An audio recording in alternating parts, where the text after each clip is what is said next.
You heard it here first. The Atlanta Falcons pass rush might be the thing that saves this franchise.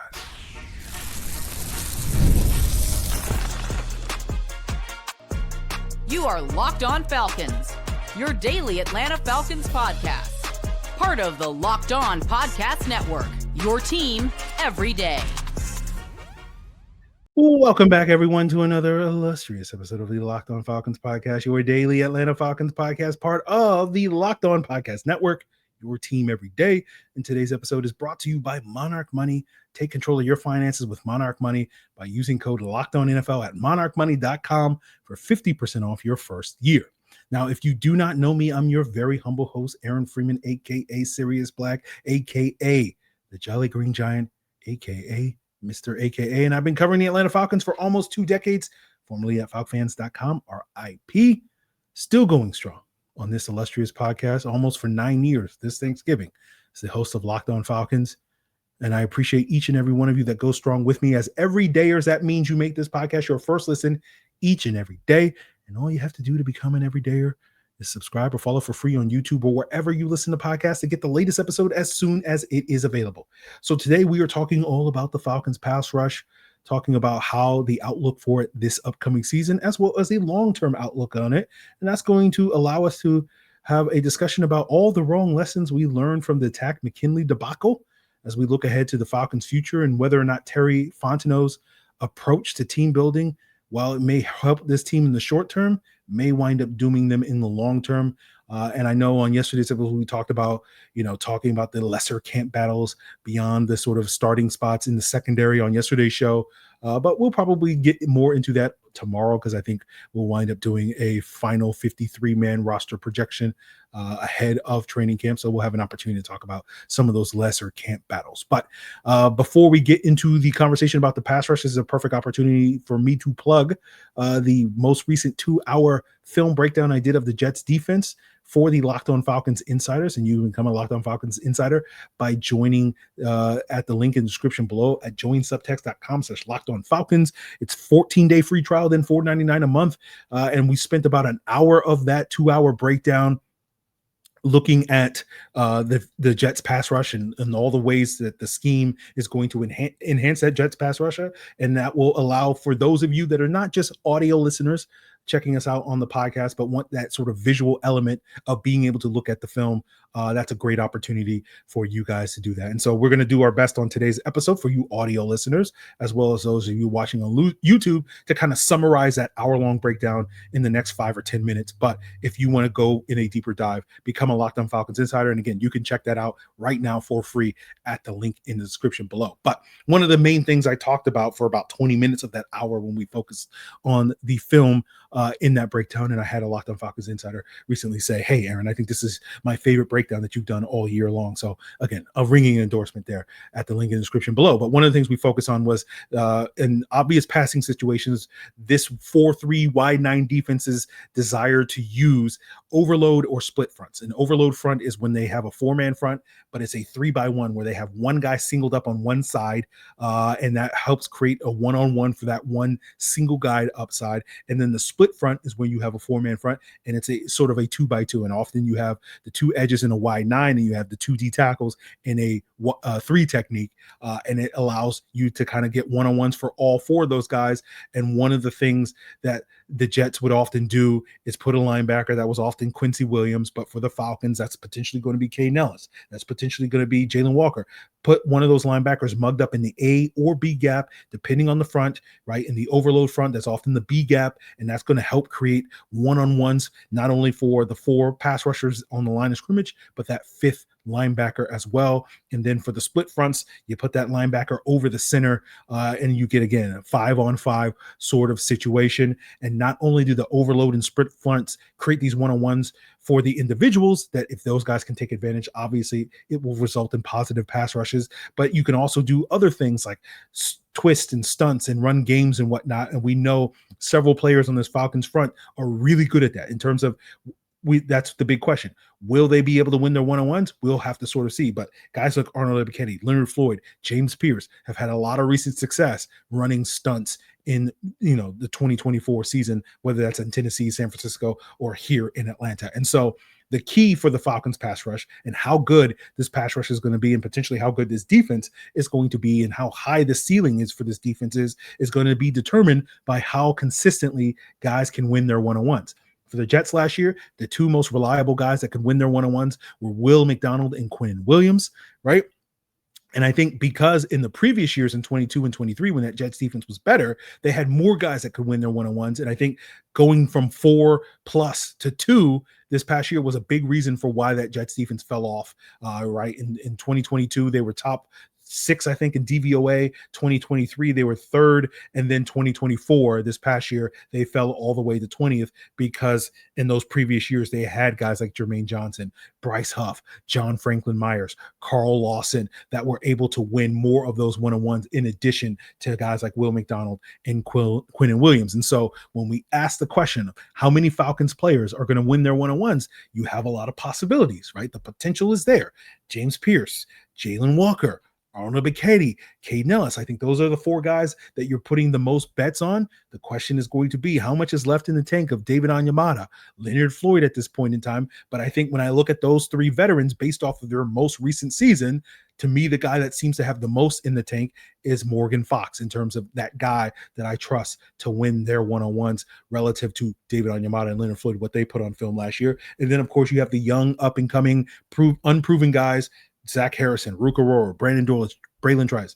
Will they be reliable winners in terms of their one-on-ones? And so I think the odds are in the Falcons' favors that we'll get at least 1 or 2 guys that can play at the, Will McDonald, Quinnen Williams level. I don't know if the Falcons have a D tackle, an interior guy that's on Quinnen Williams level, but it's the idea of like, okay, maybe we'll have 2 Will McDonalds at that point. But ideally, you want to get more than just 2 guys, right? You want to get 4 or 5 guys or more, and the Falcons do have that potential. And so when we talk about the potential of this Falcons defense, it's one of the reasons why when we talk about it here on this podcast, we talk about it more in the light of it being more like the 24 Jets defense, where it's like the 20th best defense. Then we talk about it like the 22 and 23 defense, where it was a top 10 unit, because I don't know if we have 4 or 5 guys at this point in time.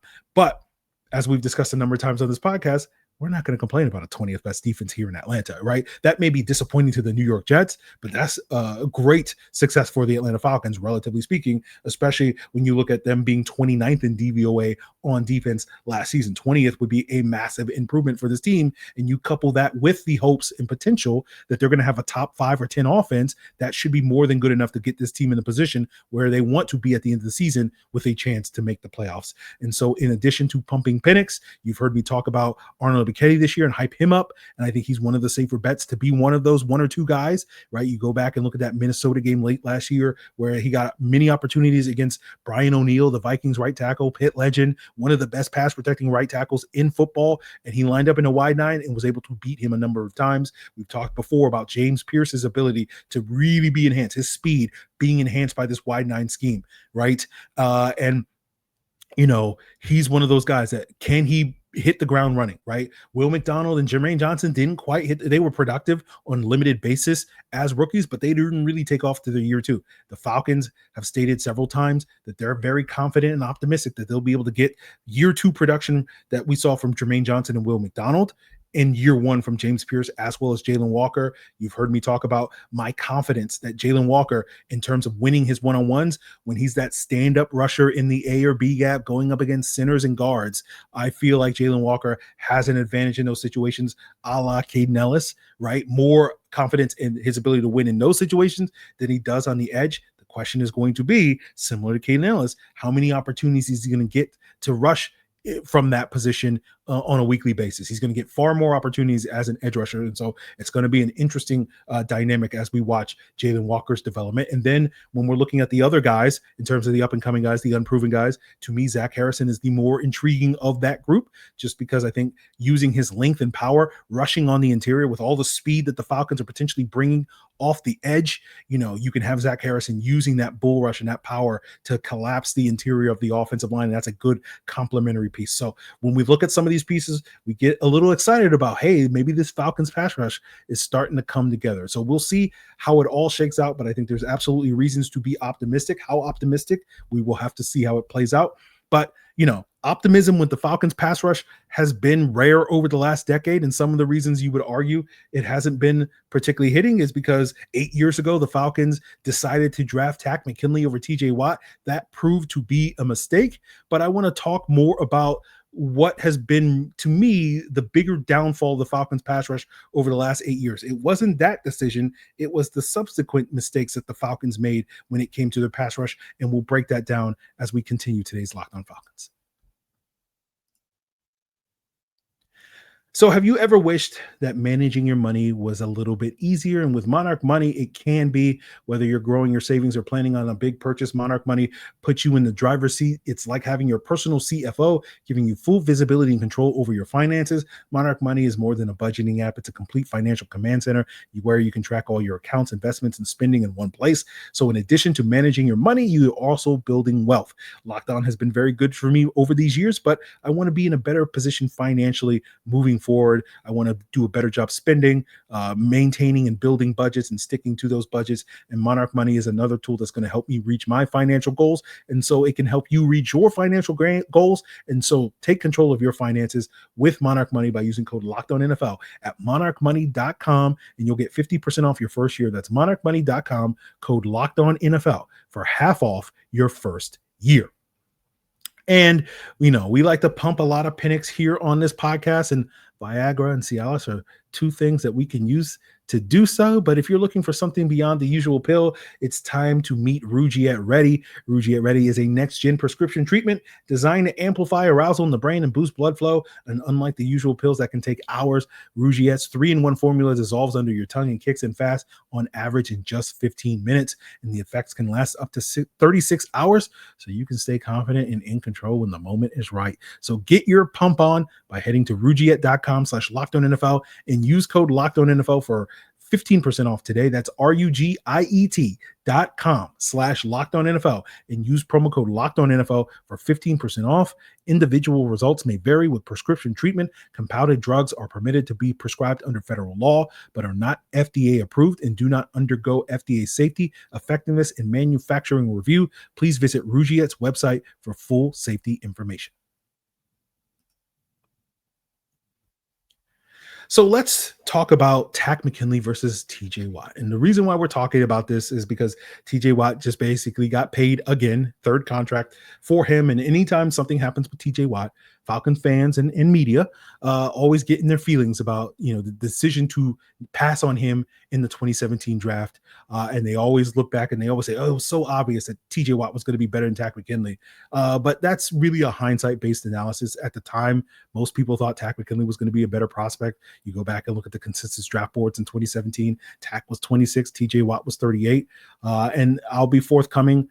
I'm a Tack defender. I feel like we underrate how good Tack was early in his career. Clearly not to the level of TJ Watt, but his career really got derailed in years 3 and 4 and then 5 after he left Atlanta by injuries. And it still pales in comparison to what the Hall of Fame career that TJ Watt is currently having. But I don't think we talk enough about that. But that's not really the point of today's show. Today's episode is more about all the things that we get wrong when we talk about that, right? The way that we talk about that past decision, because we focus on the one mistake that was drafting Tack McKinley over TJ Watt, and we treat it like it's the only mistake that the Falcons make. And in my opinion, the real mistake that the Falcons made was all the subsequent mistakes that compounded that one mistake. We never talk about the Falcons' decision to basically ignore their pass rush throughout the 2018 and 2019 off seasons, right? They tried to trade for Michael Bennett at the beginning of that 2018 offseason.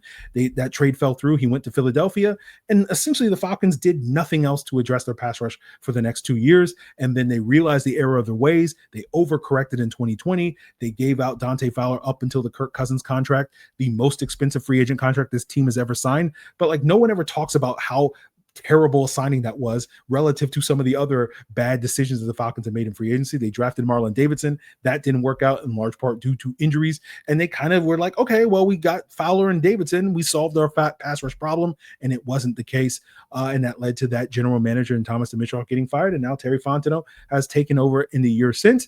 And they've kind of continued to underinvest in their pass rush in the subsequent off seasons, right? With the 2023 free agent spending withstanding, and then obviously sort of culminating with them finally getting aggressive with addressing their pass rush now in 2025 with the trade up for James Pearce and drafting Jalon Walker, in addition to signing Leonard Floyd and Morgan Fox and all that sort of thing. So they finally seem 5 years later to correct that mistake. And so again, taking Tack over DJ Watt certainly was a mistake, but again, it's not the only mistake that the Falcons made, but we only focus on that one mistake instead of, and again, I'm saying a number just to make the point, the 15 other mistakes that they made in the year since.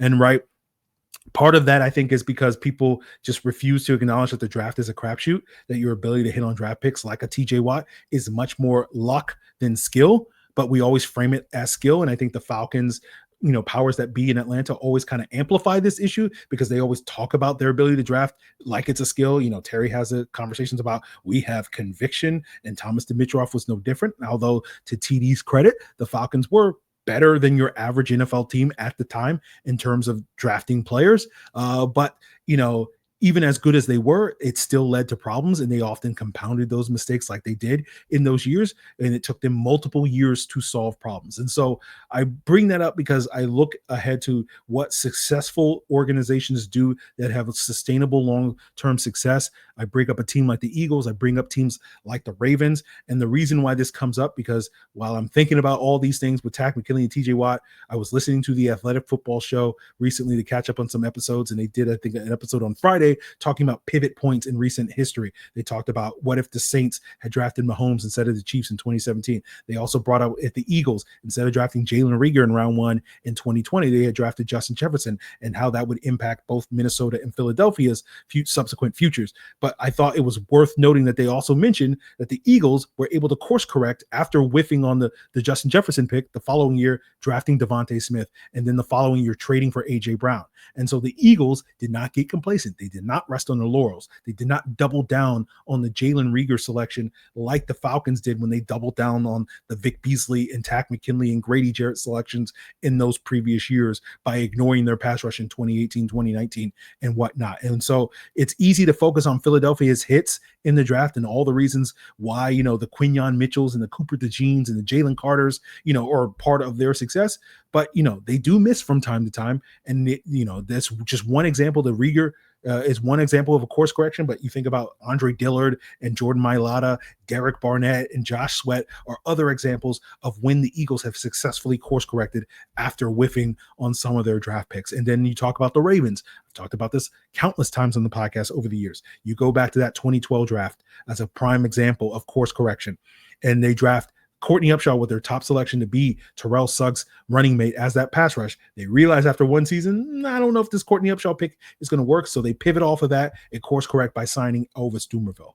And again, I think good teams approach the draft in all the offseason, not with the so-called conviction that the Falcons tend to approach it, and approach it rather the correct way, because we have countless decades of data that tell us that drafting well is more of a luck than a skill. Right. And basically, inevitably, you are going to miss because it's much more luck based than skill based. And can you course correct? Can you adjust after you've missed and get in a hit and follow up that miss with a hit? And that has been something that the Falcons have failed to do consistently over the years. And now they have an opportunity. Can they do that in the future? Because they're at a critical point, right? This is a pivotal year for this regime in terms of winning right now. And so we're going to focus so much on, can they get over the hump this upcoming season? And if they do, we're all sitting here optimistic, even myself, optimistic that this team is going to get over the hump, but that's only going to solve their short-term problems. Can they build this thing long-term? And I think their current approach is not sustainable with having this sort of conviction, right? And, I know camp is in 2 days, and we're going to be focused on, the day-to-days of training camp and the upcoming season every single day. And the reason why we're talking about this is because basically camp is in 2 days, and we're not going to really have an opportunity to talk about this for another 6 months. And so I just want to talk about this the last chance we get before we are all, on the marathon and the sprint that is the 2025 NFL season, because I don't think the Falcons' current approach is sustainable long-term. And I think the Tack and Watt decision is kind of emblematic of that, because, again, when you sort of make one mistake, you compound that mistake when you have this sort of conviction and whatnot. And so I want to take a little bit more of a look beyond this 2025 season, right? Again, this is still technically the offseason for the Atlanta Falcons. So let's take our last chance to look ahead to 2026 and beyond and talk about, what the Falcons are going to need to do in order to have sustainable success as we wrap up today's Locked On Falcons. So today's episode is presented by Yahoo Fantasy, and fantasy football is now back. And whether it's talking trash in the group chat, putting on your GM hat and building your draft board, or finding that hidden gem on the waiver wire, it's time to get back to all the fantasy football things that we live for. And Yahoo Fantasy is going to be there to allow you to do that. My friends from college, we've had a keeper league on Yahoo Fantasy for, I think, 20 years now. And the reason why we chose Yahoo is because it's easy to set up. It has a great mobile app. And of course, the smack talk just hits different in those message boards. So to celebrate 28 years of fantasy greatness, Yahoo Fantasy is dropping 28 big new features over 28 days, giving you more ways to play, more ways to draft, and more ways to win. And it all begins on August 4th. Stay tuned and get started by creating or joining a Yahoo Fantasy League today at yahoofantasy.com/LockedOnNFL. That's yahoofantasy.com/LockedOnNFL. And let's make this fantasy season the best one yet. So, of course, I'm sure some of you guys are sitting here being like, Aaron, why are you talking about this? Why are you bringing the mood down? I just want to get excited about training camp, and that's fine, right? Again, if you're not willing to have a serious conversation with yours truly, Sirius Black, to finish out today's episode, then, hey, guess what? There's literally a million things that you can do. I appreciate you showing your patience by listening to this podcast for the last 20 plus minutes. And if this is not interesting to you, then, hey, move on with the rest of your day. But I think for a lot of my everydayers, this is something that they think about. Obviously, it's not the most pertinent thing that we're going to be talking about for the next 6 months, but I do think a lot of folks are interested in this. And so briefly yesterday on yesterday's episode, when talking about the big camp battles, we sort of mentioned, hey, the Falcons are going to potentially have a lot of holes that they're going to need to address in the coming years. And let's name a couple of those. Now, we of course know that the quarterback position, at least the starting quarterback position, is not a hole that the Falcons are going to have to solve because, again, they have the Lisan Al-Gaib, Michael Penix, the one who points the way. He's going to lead the Falcons to a green paradise. So we don't have to worry about, it's purely a hypothetical made-up scenario where the Falcons have to address their QB1 in the future. But Kirk Cousins is not going to be back as the QB2 in all likelihood next year. So they're probably going to have to bring in a new quarterback too. But again, that's probably a free agent pick as opposed to a draft pick. So let's move on to talk about some more realistic draft selections that the Falcons may have to make in the coming years, particularly on the offensive side of the ball, where they have to replace potentially Tyler Algier at RB2, who's going to be a free agent. Ray McLeod's also a free agent, so wide receiver 3 is potentially a spot. Kyle Pitts is a free agent. Tight end 1 is potentially a spot. Right tackle, Caleb McGarry is a free agent, right? You talk about the center position. Is Ryan Nuzul a long-term answer, or is he going to be more of a stopgap? And so do you need to solve that position long-term with a new center that's going to be plugged and play with Michael Penix for years to come, right? Then you look at the left tackle and left guard positions, right? Jake Matthews is locked up through the 2026 season in terms of guaranteed money. But if you're looking to plan for life after Jake Matthews in 2027, we know it takes the better part of 3 years for offensive linemen to develop. So if you need to replace Jake Matthews as early as 2027, you needed to draft that guy in 2025 for that to pay off in 2027. Now, is Jack Nelson the solution to that problem? We shall see. But I'm not particularly optimistic, and I'm sure many of you guys are not particularly optimistic, right? And then you look at the left guard position. Similar conversation with Matthew Bergeron. Even though Matthew Bergeron, we're not worried about him retiring in 2 years, but he is a free agent after the 2026 season.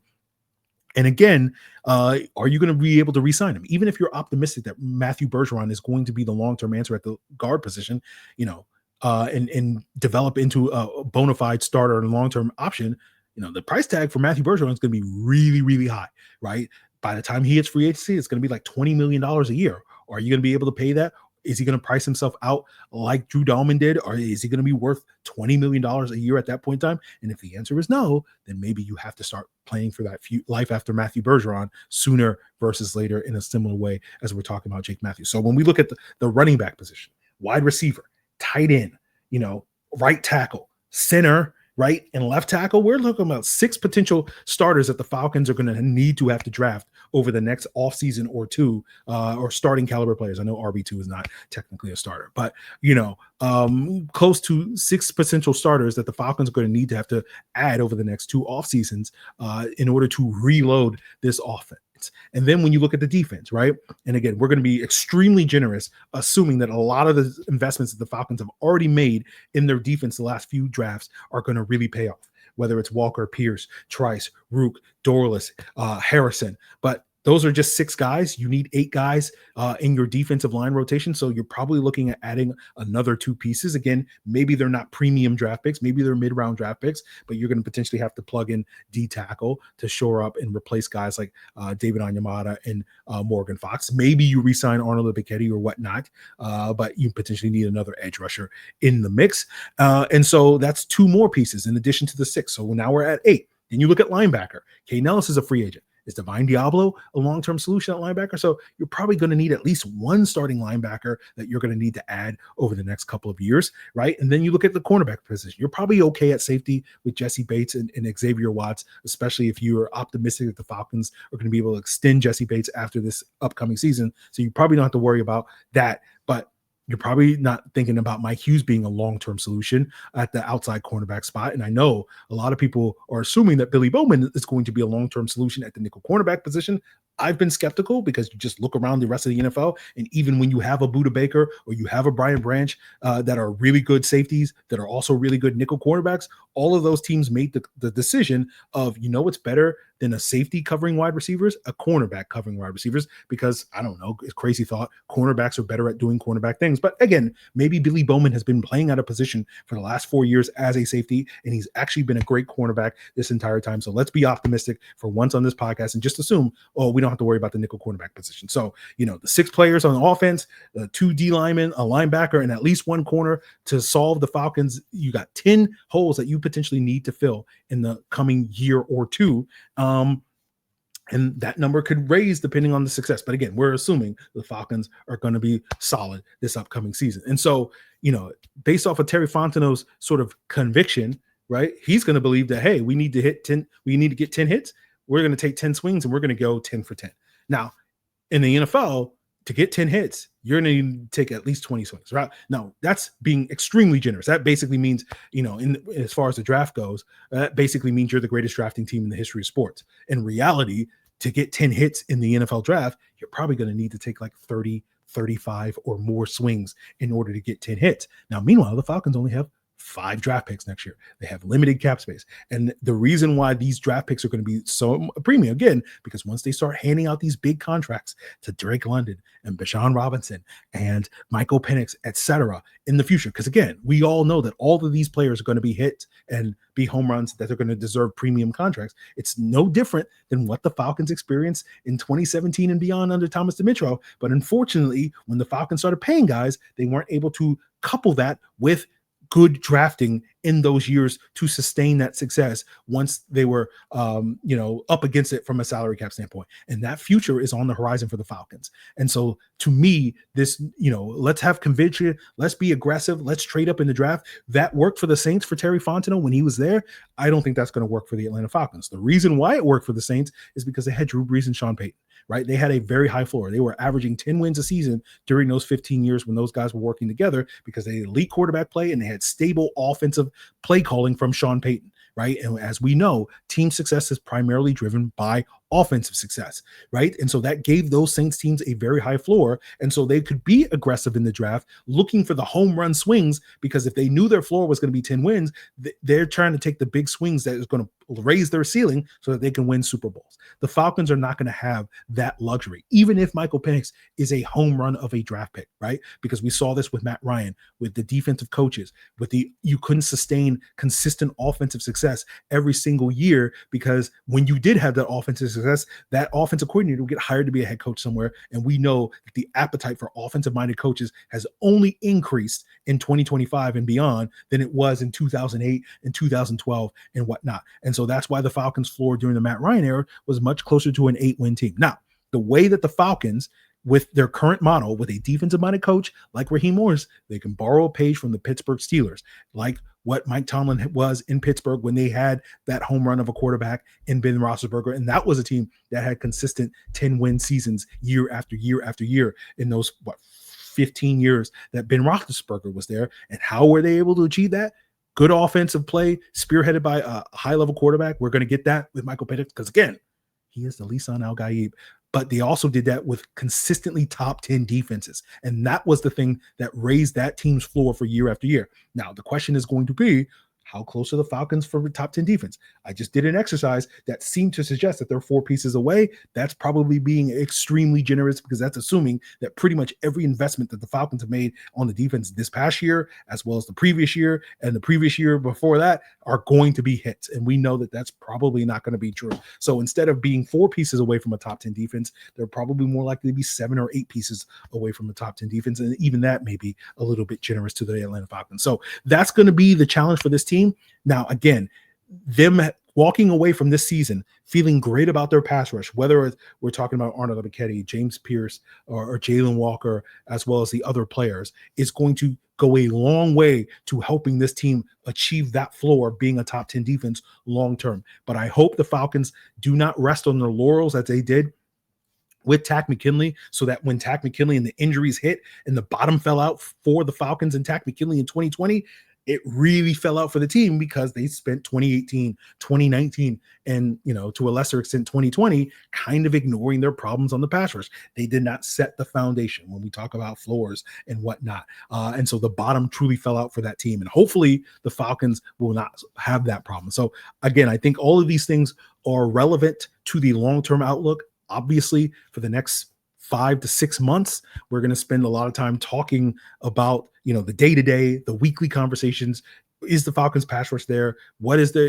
Can they get over the hump? Can they win the games? But as I said, this is going to be a pivotal season for this team. Hopefully we're, again, even myself, we're sitting here as we get closer to the season. I'm getting a little bit more optimistic about, the Lisan Al-Gaib, the Quitsats Haderach that is Michael Penix as we pump all day long. So hopefully we will see this team get over the hump. But I do think the Falcons ultimately, when we get to the offseason, regardless of whatever the results are going to be, they're going to have to change their approach. And if they don't have the success that we all want them to have this season, it's going to be another general manager's job to basically have the opposite approach of Terry Fontenot and less conviction and basically like, look, it's going to be my job to get the 10 hits. And, I'm not going to be able to do it in 10 picks over the next couple of years, as opposed to Terry Fontenot. Hopefully, Terry Fontenot, I know you're listening, Terry. Hopefully, you will learn this lesson and understand, hey, I get the aggressiveness. We needed to get over the hump as we sit here in the short term so that this team can just get back to the playoffs and we can say, okay, that's going to buy us the time that we need to take a different approach long term. So I'm hoping that it all pays off for you, starting with the pass rush and this defense making significant strides this upcoming season, in addition to all the groundwork that you have laid so far over the last couple of years with the offense finally paying off and delivering on that top 5, top 10 offense that we have been so sorely missing in Atlanta over the last 5+ years. And hopefully it will all pay off for you this year. But again, I don't think continuing down this path is sustainable. And so we will see with the Atlanta Falcons how it all plays out this upcoming season. Tomorrow we'll get into a final roster projection as we preview camp, and then camp will be here, guys. And then we'll get more into the day-to-days and the rise and fall. And did you see Jalon Walker hit that blocking sled? When I seen Jalon Walker hit that blocking sled, I was like, oh my God. So continue to check out Locked On Falcons so that you can check out all of that as we move forward as your daily podcast on YouTube or wherever you listen to podcasts. And if you want to see where TJ Watt ranks in the top 100 as a future for where Jalon Walker and James Pearce are going to be 8 years from now, when we're talking about them getting their third contracts and being the highest paid pass rushers in the history of sports, right? Go check out Locked On Sports today. They got the top 100 covered. It is all part of Locked On Podcast Network, your team every day.